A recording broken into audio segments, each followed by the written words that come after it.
Okay, something a little bit different then. Good afternoon. Like Clive has just said, my name's Nia Edwards-Behi, and among other things, I'm a film scholar and co-director of the Aberystwyth Horror Festival. And under a week ago, that this year's edition of the festival came to a close. And arguably, it was one of our most successful, I think. We had around 100 people join us for 6 days of horror films, old and new, brand new, as well as talks, music, and events. So every year, people from all over the UK, and sometimes even beyond, would you believe, come to Aberystwyth to watch horror films together. This year, we screened films from Brazil, Argentina, India, Japan, Switzerland, Scotland, and beyond, ranging from big-budget films you might see in a multiplex to bizarre, esoteric chamber dramas that you're never likely to see anywhere else again. Now, our attendees include people from all walks of life, from students to retirees, from senior staff at UCAS and archivists to experts in historical combat and video game designers. During the week, our attendees will bring us coffee and snacks, ask to buy us drinks, and in the case of one couple, annually make us a cake to celebrate the end of the festival. And I think we're fairly safe in claiming that we're quite unique in that regard amongst all the other horror festivals that happen in the UK. And the reason I'm telling you a little bit about the people who come to our festival is for context, because I think there are sort of conceptions of who horror fans are. And sometimes I think when you actually meet them, they kind of challenge those perceptions a little bit. So if you're local, you might have seen some of our decoration work. If I'm not mistaken, some of it is still up outside. We always set the tone for the festival's overarching theme, which is normally drawn from our programming of the classic films that we show. So our theme for this year was the slasher film, which was that much reviled genre which had its heyday in the 80s, and we decked out the cinema like a campsite, and that was due to our very special guest this year being Sean S. Cunningham, director of Friday the 13th, if you can believe that he came all the way to Aberystwyth for our festival. Now, it's very hard to miss our decoration when it's in full flow outside, and frequently people passing by and using the art centre will stop by and go, oh, what's going on here? Now, when they're told it's a horror festival, you sort of see an immediate change of expression in most cases, which goes from, oh, I'm curious, to no.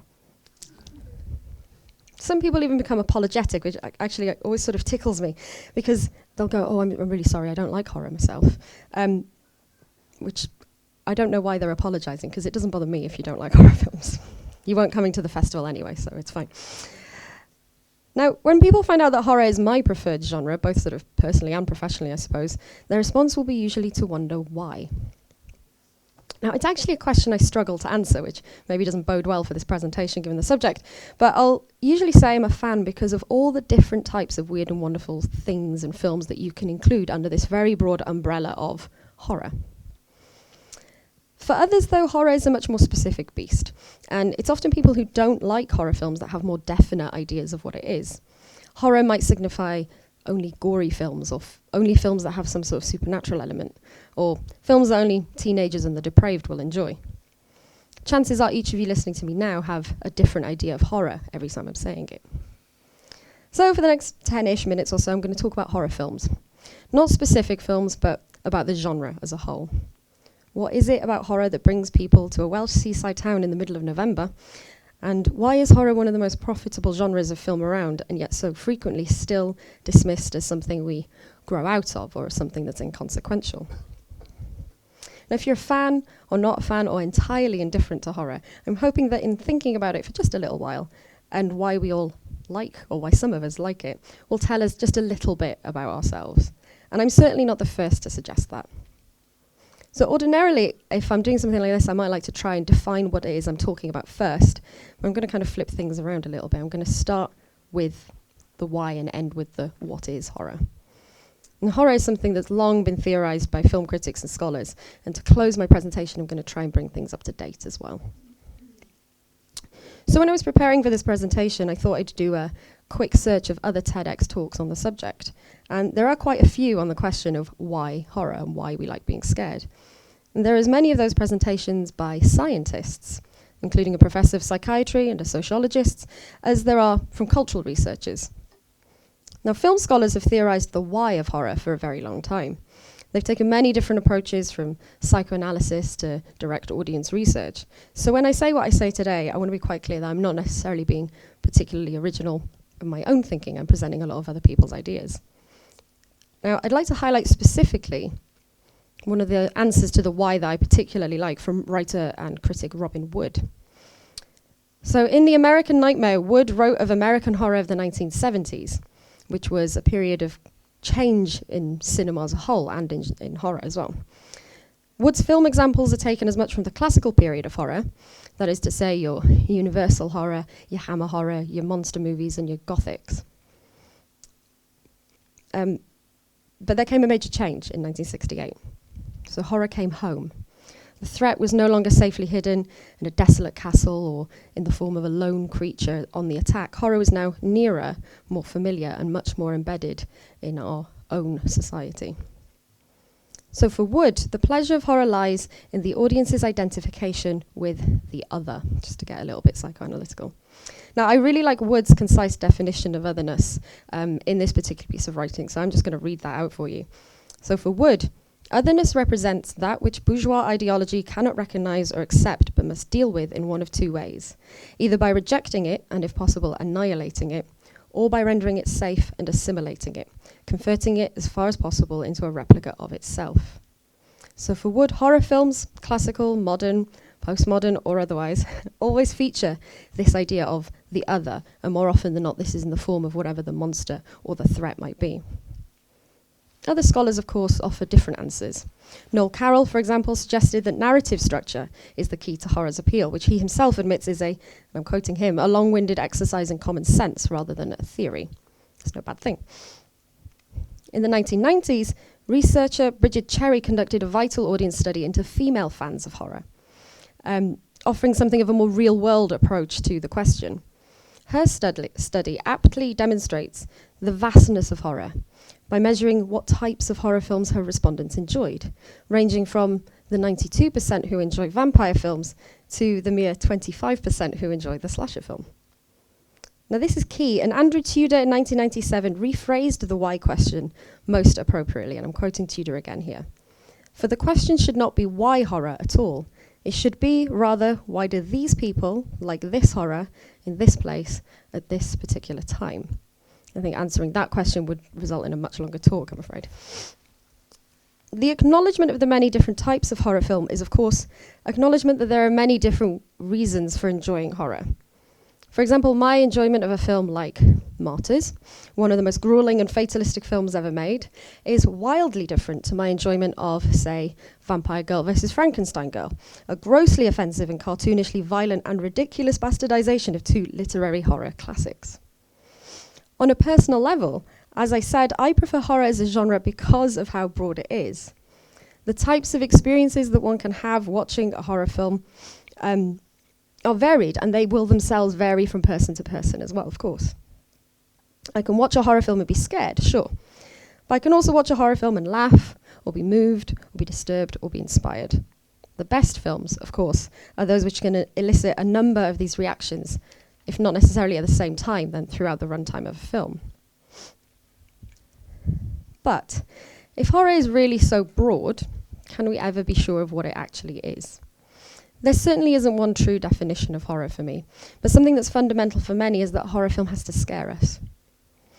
Whether it's a ghost mournfully haunting a mansion or a serial killer on a spree, the narrative drive of the horror film should feature something designed to scare us, or at least something that tries to scare us. Now, for me, it's the potential to be frightened that's more important than the fear itself. Fear, of course, being a thoroughly subjective sensation. For me, I don't need to be scared by a horror film in order to enjoy it as a horror film.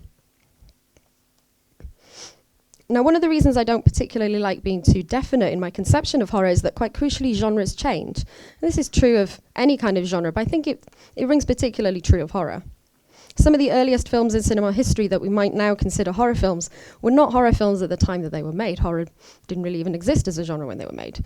So at the turn of the century, people like Segundo de Chaumont and Georges Méliès were making trick films and fantasy films, not horror films.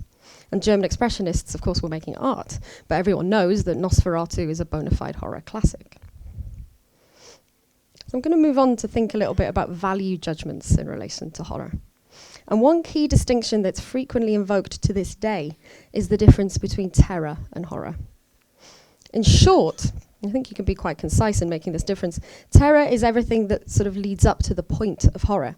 The big reveal, the jump scare, the monster, so on. Terror is the tension, and horror then is the release at the end of it. This distinction was often used to denote when a film was ineffective or had gone too far.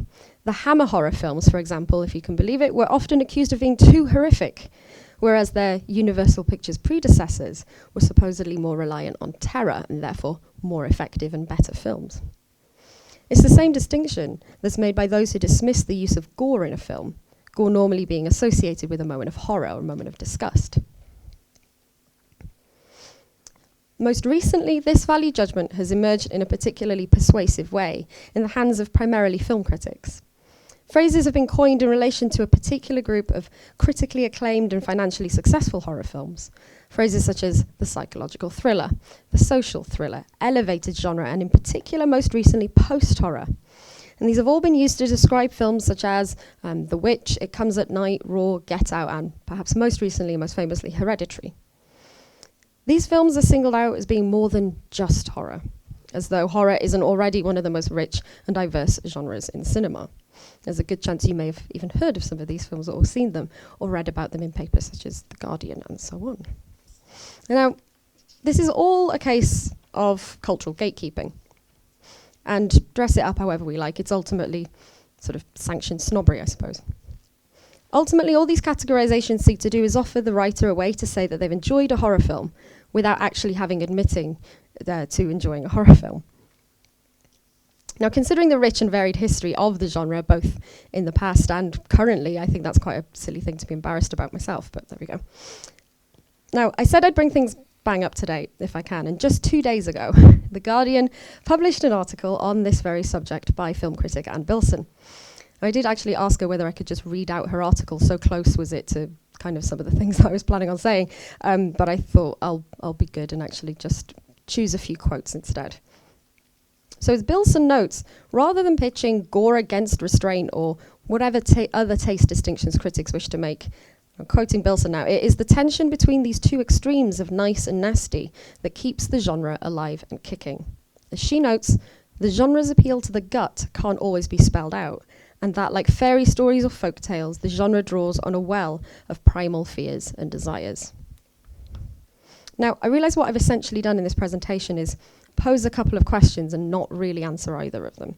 But I just want to sort of join together my non-answers to close things.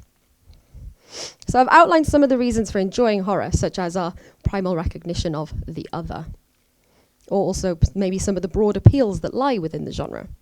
And I've also talked about the distancing that occurs when film critics want to praise horror without actually praising it. Now, as a horror fan, I get quite annoyed when this happens, because obviously I'll stand here and shout from the rooftops that I like horror. But actually, in some ways, it's quite heartening, because it means that there are high-profile and successful horror films getting under people's skin enough that they want to rationalize it and pretend that they didn't like a horror film, they've liked something else. And when there are a handful of successful films, you bet that there are dozens of others that are just as good but just don't have that same mainstream attention. So, the article that coined the phrase post-horror makes moves to suggest that it's still talking about something dark and frightening and different, but everything it sets out to define post-horror is already things that are happening in just plain horror. Because tries cultural gatekeepers might to reclassify some of the most acclaimed and modern examples of the genre, a horror film is still a horror film. And yet even so, perhaps the ultimate appeal of horror is in its inscrutability. Thank you.